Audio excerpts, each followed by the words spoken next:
Whether it's a school recital or a professional performance, dancers follow a carefully orchestrated sequence of moves. The artists who create those sequences are called choreographers.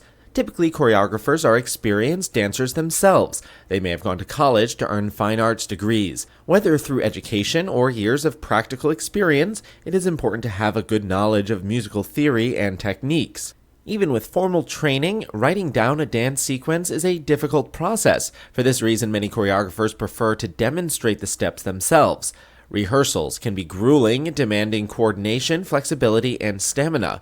However, not all choreographers, especially as they get older, are physically capable of fully performing the sequences they design.